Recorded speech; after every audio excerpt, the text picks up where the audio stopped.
hear what Kyle Caldwell was last week, you can go back and watch. So, okay. Our flag salute this week is Bill Cotton, four-way test is Chris Wilson. Please join me in the Pledge of Allegiance. I pledge allegiance to the flag of the United States of America and to the republic for which it stands, one nation under God, indivisible, with liberty and justice for all. And the four-way test. Is it true? Is it fair to all concerned? Will it build goodwill and better friendships? Will it be beneficial to all concerned? Okay, thank you. Be seated. We have several guests today. We'll start. Brandy, do you want to start?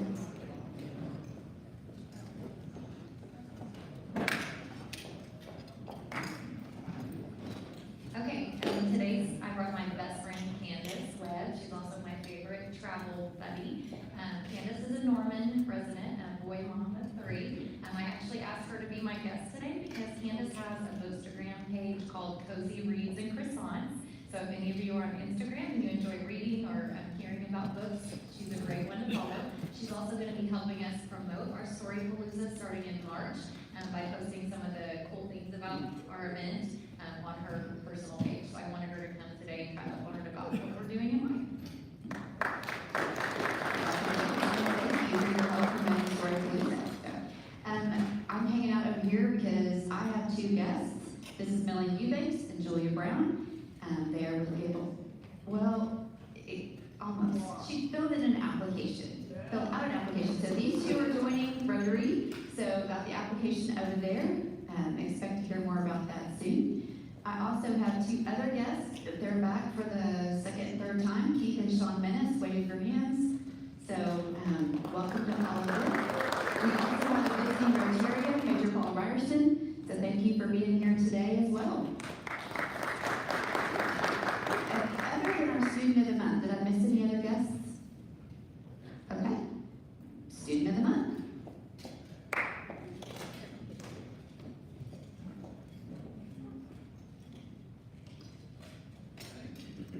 Well, it's opening day for our February seniors.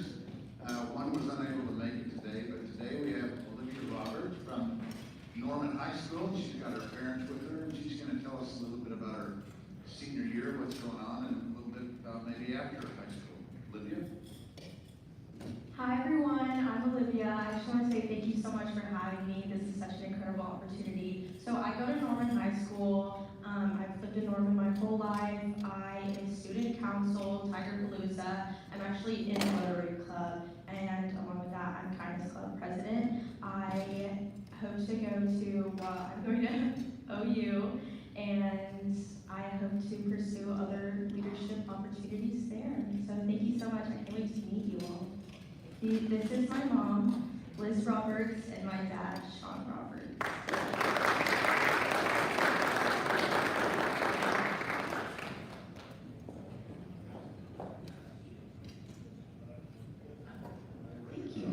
Thank you, Captain Hat. Okay, thank you for being here, Olivia. Thank you for bringing your parents. We look forward to getting to know you a little bit better. A couple of quick announcements before we move into our program. The Barnes & Noble Book Fair sign-up has gone out. Craig, do you want to say anything, or just it's the 14th and 15th and sign up? Yes. Okay, great. All right, that's awesome. For those of you who are new, we do a book fair four times a year with Barnes & Noble, and we would love it if you would like to sign up and help too. There are 2-hour shifts throughout the day on Saturday and Sunday, and that's a major way that we earn funds to purchase our notes and books and that kind of thing. So it's really important that we support that fundraiser. Okay, and y'all, I'm holding the Rotaract charter for our new club. So that took a long time, but it is official. It is officially chartered. It's the University of Oklahoma. It's the Rotaract Club of the University of Oklahoma, Roots of Service, Oklahoma, USA. It's finally up and running. So, yay! Any other announcements that I'm missing? Okay. I just want to quickly recognize a few people. If you will come up here, I've got something to give you. Brandy, Elliot, Mary, Jenkins, Rebecca, Carla, and Chris Wilson. Come on up. Come on down.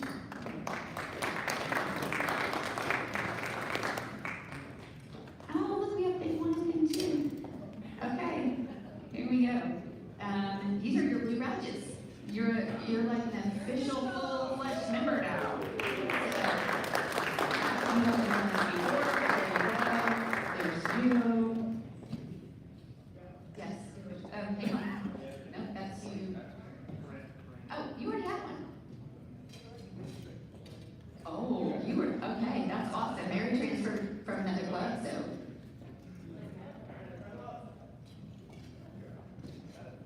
What a great group. We're so excited to have you as full-fledged members, not that you weren't before, you were. But anyway, we recognize that with the blue badge, so welcome. Okay, so we have a little treat for you all today. You've been hearing about Storypalooza now for quite some time, and I think probably the majority of you are still very confused about what that is. So that is our job today, to try to help you understand what Storypalooza is, how it works, why it's important, how you can be a part, how you can support.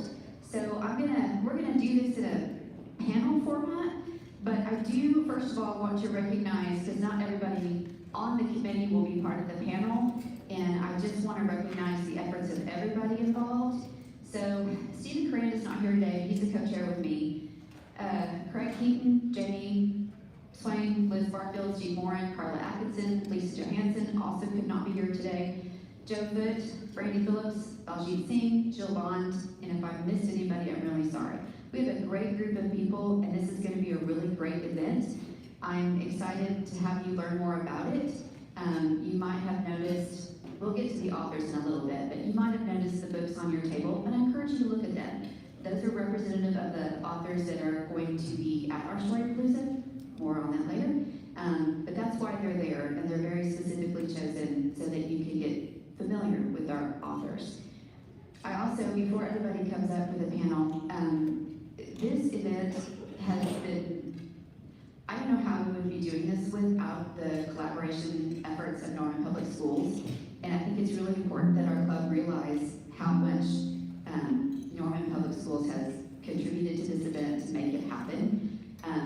Carla has been instrumental on our committee, new member, jumped right in. So we've been working with Norman Public Schools now for over a year. And I hope that you'll see the efforts of that pay off. So, and thank you, Dr. Nig, for making all of this happen, for giving the thumbs up and the okay and the support. We can't do this without you guys, so thank you. Okay, panel committee. We have the Captain Hat, otherwise known as Liz Barfield. I don't know if you can find him, but Craig Keaton is somewhere here. We have big one and big two. So, yes, and you'll understand why we have characters here in a little bit. So, okay. Jamie, you want to start?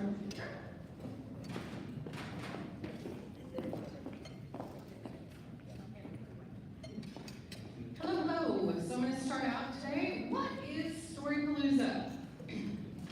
So, Storypalooza is a free, family-friendly literacy festival that will bring authors, stories, illustrators, and imagination together for a day of reading, creativity, and community connection. So, first day is going to be, I think this is where we have had some confusion, so we're going to clearly outline each day.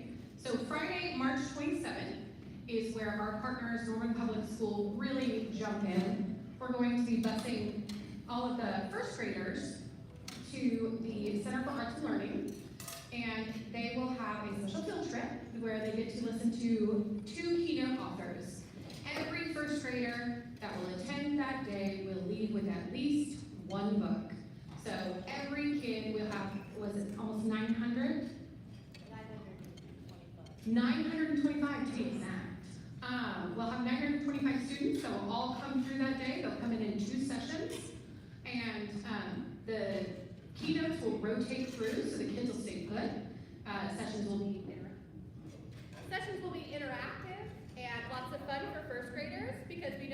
the Wiggles. Day 2 will be Saturday, March 28th, and that's really what we're going to focus on today. Storypalooza is free and open to the public. It's going to run from 10 a.m. to 3 p.m. We'll have a mock schedule that we'll get ready to show you as well. They will be packed full of author visits, sessions with each of the 10 authors that we have, and other family-friendly activities. We're also putting out a call right now for vendors for that. Okay, do the mock. You switch. Okay, we're just gonna yell at you and I apologize. We have trouble with mics all the time. So imagine that you bring your children, your grandchildren, your neighbor's children, to this event on Saturday, March 28th. And you don't know where to start because there's a lot of options. We have 10 authors, and all those authors are doing multiple sessions throughout the day. So you'll be presented with the schedule. It will also be It will also be up on screens and rotating, so, and then we will be there to guide as well. But so the color-coded kind of helps you find if you have, let's say you have a 5-year-old, what would be appropriate for my 5-year-old to do?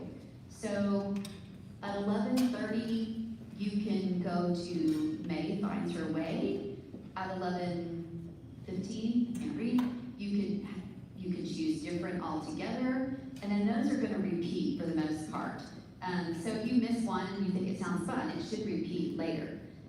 So, you know, if you're bringing your 5-year-old, those would definitely be appropriate. They're appropriate for any age above that as well. So the session will also tell you like what the book is, but what are you going to be doing? They're all designed to be interactive. That's one thing that I have personally talked with most of the authors, and I really stress that, you know, we want something that is fun. It's not your traditional, you know, sit, listen to a book, walk away. We want something interactive because we know that everybody learns a little bit differently, and the more interactive we can make it, probably the more fun they're going to have as well. So let's say you have a 7-year-old, then you can start looking at the pink, purple ones. And those would be options, and this will all be, you know, color-coded with explanations on your sheet. But, you know, those are sessions that you could look at for someone 7 and older. And then the blue ones would be ones targeted to a little bit older kids, just the subject of the book or the activity. I think all the activity is going to be something that most anyone can do. But the session is color-coded to design, or it's designed to help you as the parent, guardian, neighbor who brings your kid, guide your kid through appropriate sessions throughout the day. The goal is we get there, and you know, you might initially plan to spend an hour or so, but that you're having fun, and that there are multiple sessions and authors that you would like to check out. So we will have multiple things. That is 4.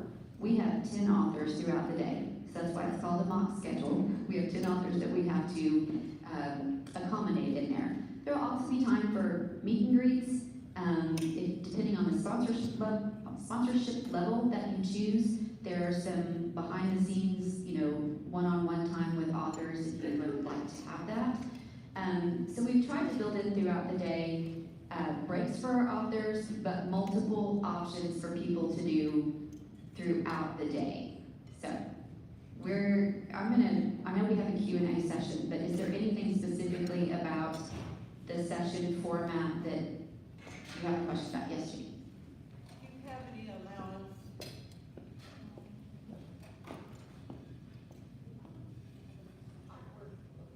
Okay, I've worked with living, we discovered sometimes they're really want the child to read because that parents are not. How do you help that person? You know, they're not gonna come out of that activity. That you're reading people or the instructions, all writing or the help people.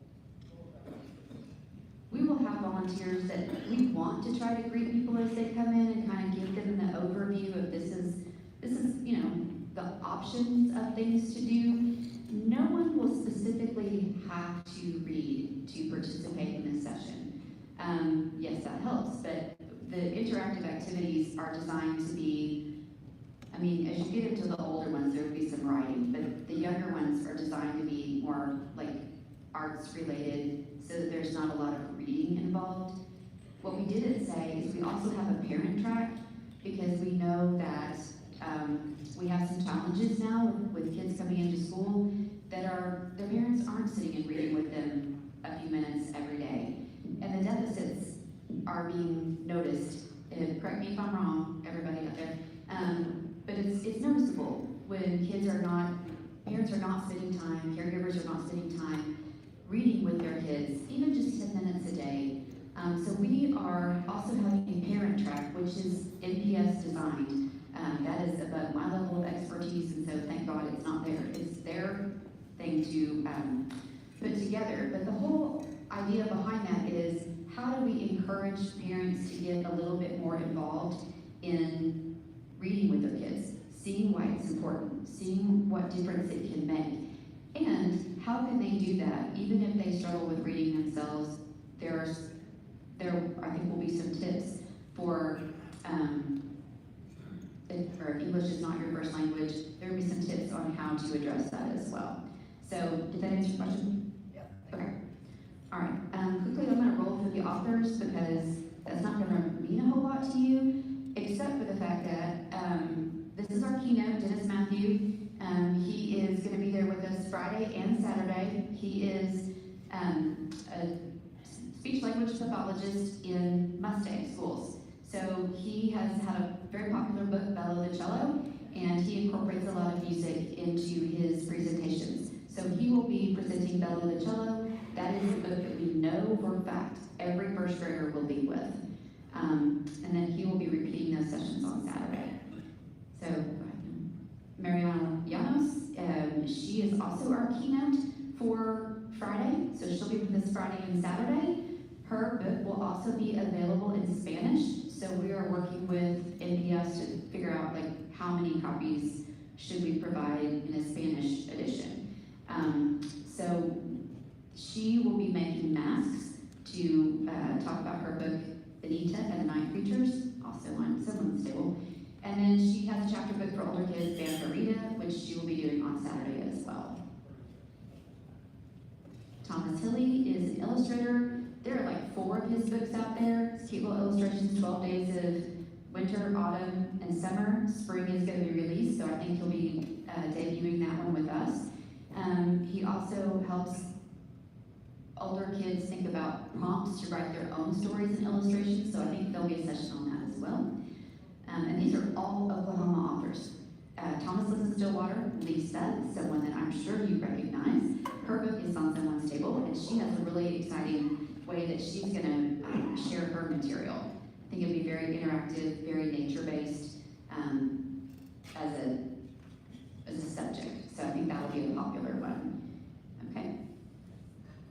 Betty Selakovich-Casey, she is out of Tulsa. She's the editor of Tulsa Kids. She's written several books. May Finds Her Way, That Is a Hat, and The Prince of the Prairie, which is my favorite. It's about a little bison who, I know y'all are gonna laugh at this. He keeps getting pushed out of his territory by developers. Sorry. But he relocates to the tall grass prairie, and it's a cute little story.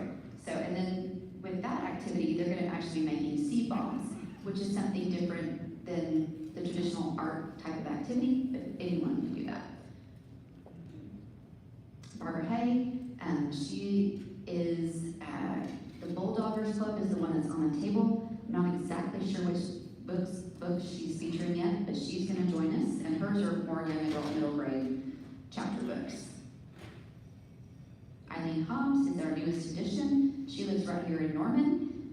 She discovered us from our Facebook post for Storypalooza, and I met with her after last week's meeting, and she's fabulous. She has a series of 5 books, the Heath Cousins at Moonstone Cave, and then there are other ones, but they are I was a huge Nancy Drew fan, so they kind of are reminiscent of the Nancy Drew series, but they go on adventures and mysteries. The Golden Rain Tree is about growing up in Thailand. She also has a few others that I think she'll end up featuring as well. I do want to say, most of these authors, it has been a point to read their books, so I know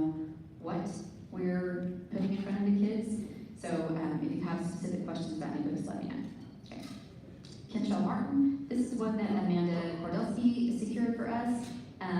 He is the author of a series of books called Shelley's Adventures. And the really cool thing is that it incorporates the use of American Sign Language, addressing deaf culture. And so I think that'll be a nice thing that we can offer as well. Hillary Bruner, Meatball the Meerkat is on somebody's table, cute little meerkat. Hillary is actually a teacher at Kennedy, so one of our partner schools. She's the music teacher there. I've known her for a long time through Cleveland, and I'm really excited that she's gonna incorporate music with her book as well. And Alton Carter, he is from Stillwater. Very interesting history. His main book, The Boy Who Carried Bricks, and Different Altogether, are on your tables. Talks about never giving up hope, regardless of your circumstances, long history in foster care, had a really difficult childhood, but was determined to do something different other than what his parents had modeled for him. And very inspirational story. I know he speaks a lot to anywhere from, well, all ages, including adults in prisons. So he'll be an interesting one. Okay, and that's enough from me. Okay, the When and Where, it's a 2-day event, but the event that, the part that's open to the community is gonna be Saturday, March 28th, from 10 a.m. to 3 p.m. This is at the Norman Public Schools Center for Arts and Learning. We probably all recognize that building as the former Journey Church. It's on the corner of I-35 and Tecumseh Road across from Normal Regional Hospital. So we will have banners and signs going up around town that will kind of help advertise that to the community. But like they said before, it's a free event. It's a 2-day event, but the part that everyone can bring anyone to that we're really encouraging attendance at is the Saturday event. There's no charge for it, and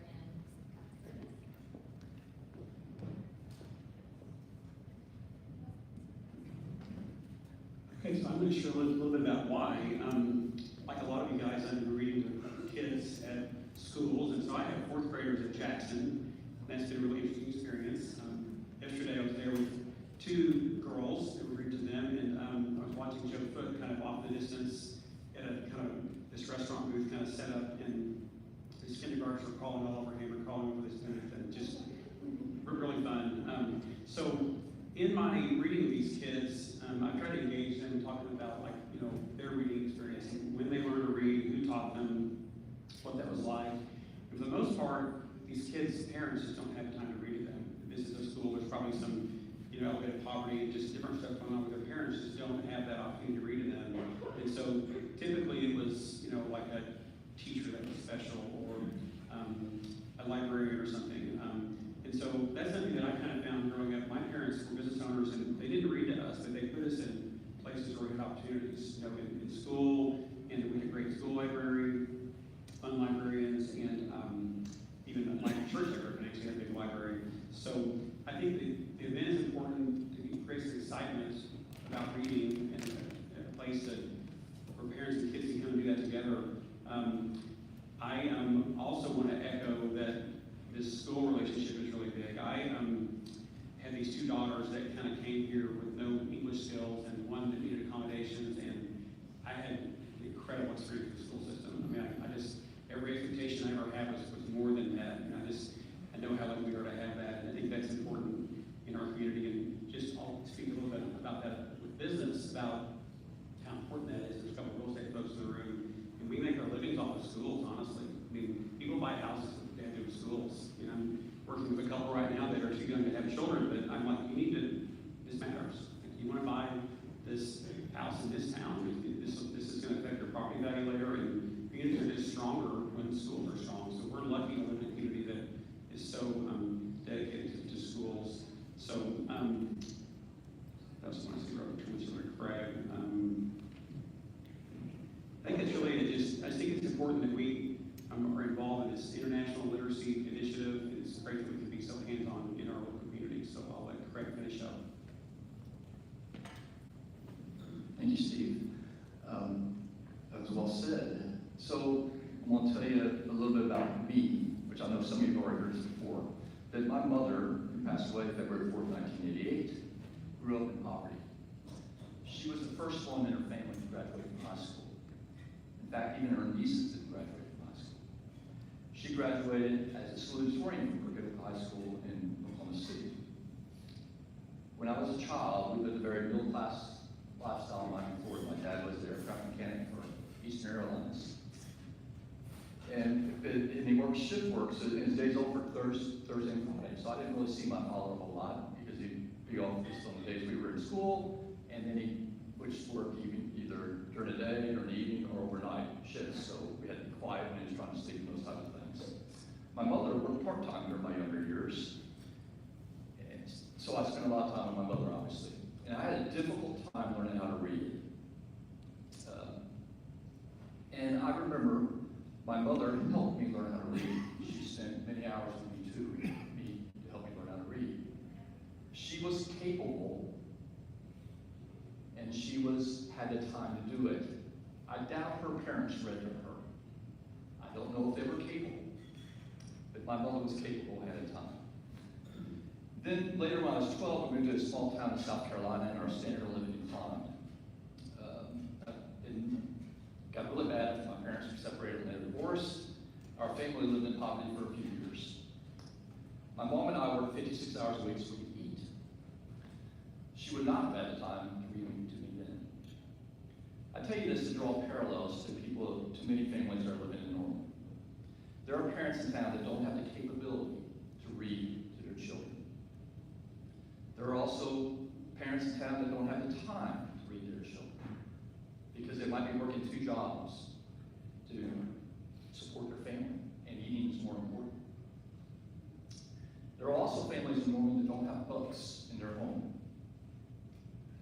We are thankful that we have Norman Public Schools to stand in the gap for these people. Storypalooza is designed to help Norman Public Schools fill that gap. Recently, Norman Rotary installed this book vending machine at Jackson Elementary School. At the dedication of the machine, one of the boys who won a book kissed it and said, "I will have this book for the rest of my life."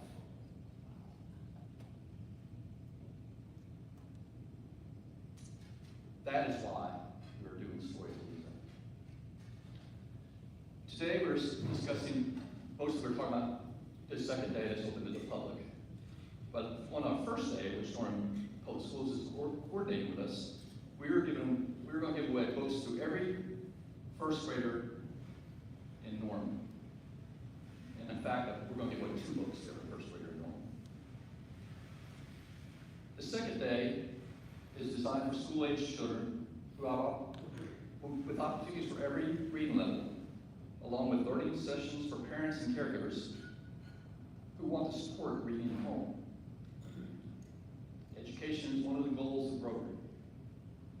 And as Steve said, when we invest in education, we all benefit. Even if you don't have children, benefit from having good property values and better economic outcomes. So, we are asking you to contribute to the cause. Last year, we did not have a fundraiser. That was specifically for this club. I mean, obviously, we had the tournament, which all the clubs did together.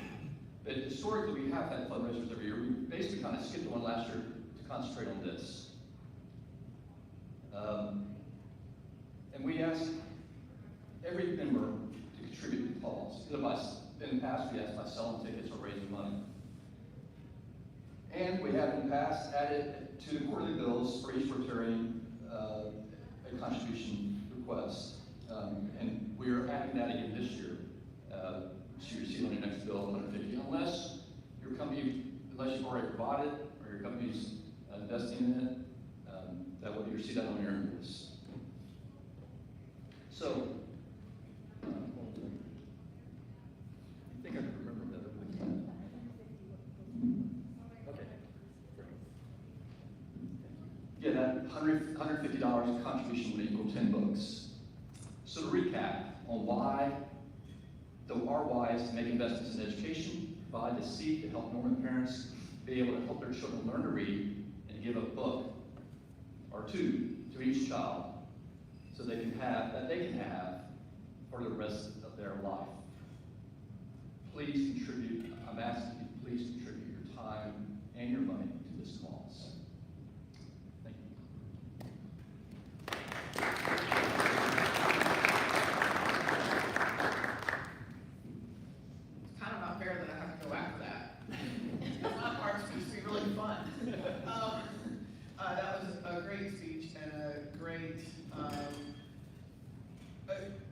moving. And so now it's supposed to be really fun and be like, hi, I'm Captain Hat, and how can I help?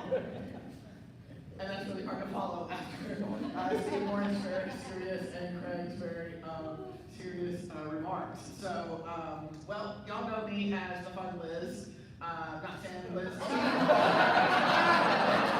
You also know me as the dress-up Liz. I mean, I come in as a witch for Halloween. I do all kinds of things because I'm very dedicated to this club. So, of course, I'm dressed as Captain Hat. And I do have my Thing 1 and Thing 2 with me today. So I do appreciate them helping me. They can't talk though. Well, I mean, Thing 1 broke the rules already. But I'm here to talk about volunteering and having fun doing it. So Captain Hat's saying is, hi, I'm Captain Hat, and how can I help? One of his other favorite sayings to say is, it's fun to have fun, but you just gotta know how. So I'm gonna tell you how. Are y'all excited? Okay, so we do need some volunteers on Friday. We won't need near as many volunteers on Friday as we do on Saturday. We do not have the complete, detailed information yet for either of those days, but it's coming soon. I gotta keep you on the lurk just a little bit, get you on that look. So ways you can help. You can help with registration table when people are coming in on Saturday. Telling the public like where to go and handing out those schedules and explaining that kind of stuff. You can help with hospitality. We're going to have sponsors coming through, and we'll have the authors needing a space to go to, and so you can help with that area, make sure the sandwiches are out and that the water's replenished and things like that. And greet people in that area. You can help with setup of the spaces that we need. That we'll need some manpower for that. Yes. Come on, show us those muscles, Elliot. Come on, you know it, yeah, see, I knew it. You can dress up as a character. I know some people here can do that. Thank you, yes, for Craig being Waldo today. I've also Greg McKinney's been Waldo before, and there's been some others. Elliot, I know he likes to dress up in costume as well. So we need people to be in character. So to go around and greet people.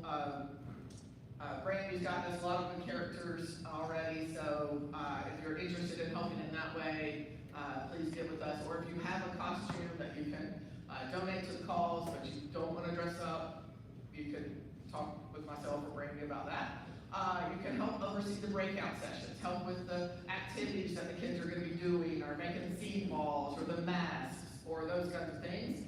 And also just kind of help direct people, let them know we're there, and we're here to help, and we want them to have a good time, and just help them find their way around our event on Saturday. It's not labor intensive except for the setup and cleanup part. It should be super fun, and we just want everybody to feel very welcomed and have a wonderful time and spend more time there instead of just coming in, maybe trying to see one author and leave. We're going to try to keep them there so they can learn more about Rotary and what we're doing for literacy in our community and how we're helping our community. So, more to come from Captain Hat.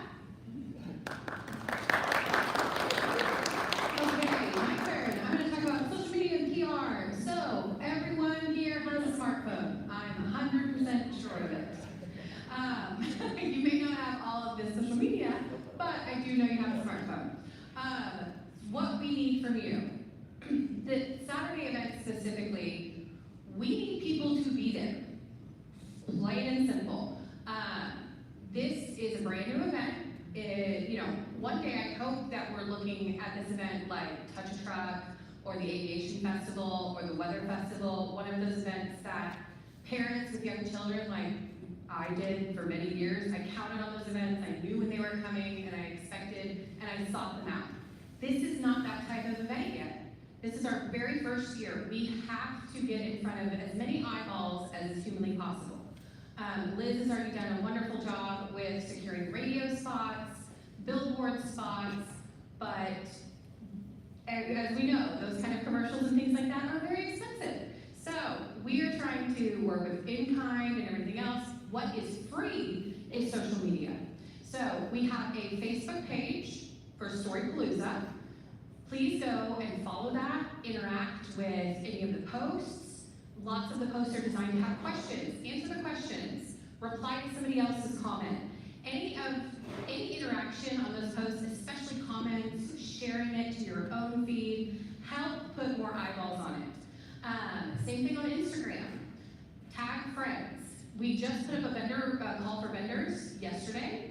Great opportunity to tag your favorite local bookstore or your friend who makes really fancy bookmarks or journals. Anything like that. We're looking for vendors. We'd like to have a mix of some fun things that they can buy, some local art, nonprofits, businesses that are relevant. So please tag those businesses, tag friends. Any of those interactions really, really help. And this is not a one-time ask. I'm not asking you to do this today. I'm asking you to do it until this event. So we need to be on top of, nobody wants to turn your news feed into Storypalooza. I appreciate that, but you will connect with at least one post. Please share it. Please make comments. Even if you don't share it every time, make comments, like it. The other thing that I need you to do is we have an event on Facebook, Storypalooza OK. Super simple to find. All I need you to do is click going. So every time you push interested or going, it shows up on your own feed. So then all of your friends see, oh, Shauna's going to this event. I definitely want to check out what this is. This looks awesome. And it just helps spread things organically, all at zero cost for us. This is a fundraiser. We're trying to keep our costs extremely low. Social media is an awesome way to do that. We also have, if you don't have social media, go to our website. Go to normanrotary.org, and Storypalooza is right at the very top. You can click on that, and it has all of this information. It has links to all the authors. It has links to our sponsorship. Go there, send it in an email, send it in a text, however that might look for you. But we are the ones who are responsible for getting the word out about this event. If we are not actively participating in it, we're not going to get it out to as many people as we need. So we would love that there's a huge line out the door. But what I don't want is 25 people coming. So we've got to work together on that, okay? So somewhere between like 25 and 2,000 people would be great. Okay, that's all I got for me. Okay. Yes, great talking to me. Jamie has been working really hard. She's got posts scheduled just to try to get the word out on social media and to make it easy for us to help her. So she's explained how to do that. Please, please, please help us get the word out. We have great authors. They are so excited. Everybody that has been asked to participate in Storypalooza has just jumped at the chance.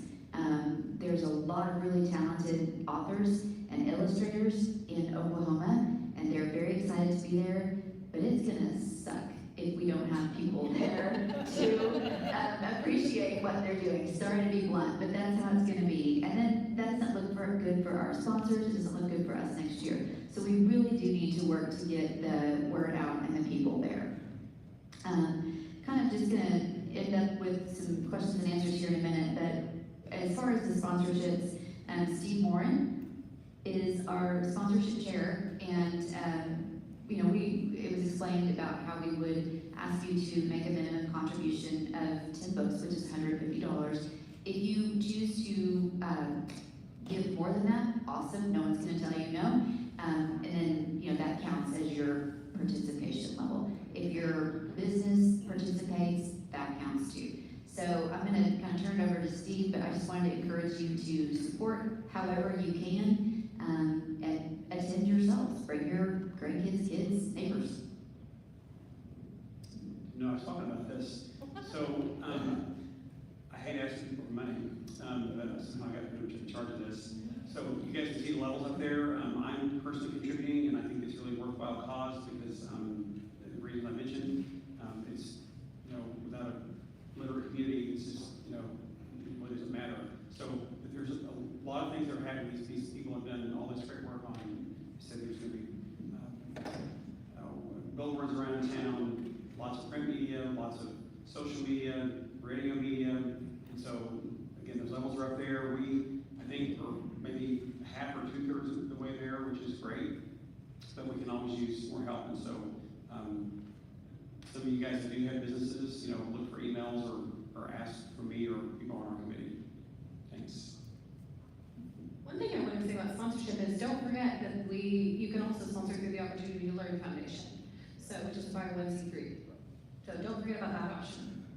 That would be more if you're doing an individual contribution, contributions from businesses should come straight to Norman Rotary. We can help you with that. If you're interested in sponsoring, you just need to get with one of us and we'll help you figure out what your next move is to do that. I do want to ask Carla, who is our NPS person right here, if there's anything that you would like to say, not to put you on the spot. But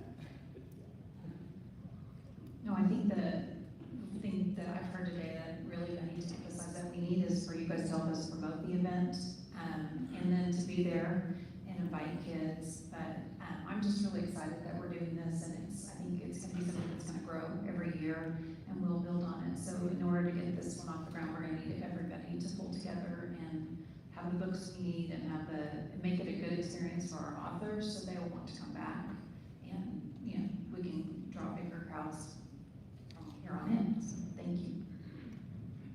there's a festival in South Carolina that started very small, just like Storypalooza, and it is now a multiple day ticketed event where publishers actually send their top authors, the ones that are in demand, they send them. I mean, you know, yes, that's a pie in the sky goal, but why not have it? There's nothing like this in the Midwest. We could really do something here, and I'm glad that we're starting it now.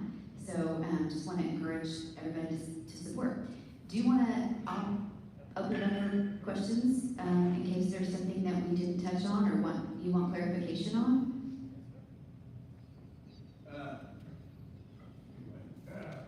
I assume that these, we're gonna have like flyers or something on classrooms at school and stuff like that. For non-public schools, like my granddaughter's at daycare, church daycare, and I can take some flyers to there. I will also be in Chuck E. Cheese with 5-year-olds Saturday. Anybody else wants to take my place? I'm sure there'll be a table of board parents, and I'll take flyers and put on that if that's appropriate. Absolutely. If you have grandchildren that attend a non-traditional public or a school, if they attend daycares, if you have children that attend those, we are also getting this out to, I work with the Department of Human Services, so they are putting this out to all of their foster families, adopted families, and trying to get this out as wide as possible. Alton Carter is a former foster kid, and so they are very excited behind this. Yeah, so just get it where you can. If you need more flyers, I will personally print them for you. If you need any of that, please just let me know. Yes, and all those suggestions that you know of that we may not, please let us know. You know, Chuck E. Cheese is great. We are going to have some posters eventually that we print that we can put around town. But yes, we can load you up with the flyers. Just let us know. And posters. Yeah, got it. Anybody else have a question? Really? We covered it all. Okay. Well, look at us. I know. Okay. Well, I do want to thank everybody for being here today. I know our student she has a 1 o'clock class, so I told her it was perfectly fine for her to slip out every time. And then we have our guests, Major Paul Ryerson, visiting Rotarian, and then Millie, Julia, Keith, Sean. I'm glad that you're here. And Candace, thank you for being here too. I hope this has been helpful for you. So you guys, thank you so much. Give a round of applause to the committee. They worked really hard.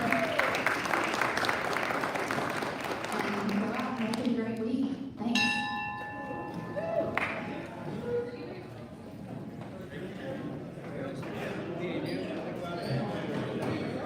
Very nice being here. Hey, Jim.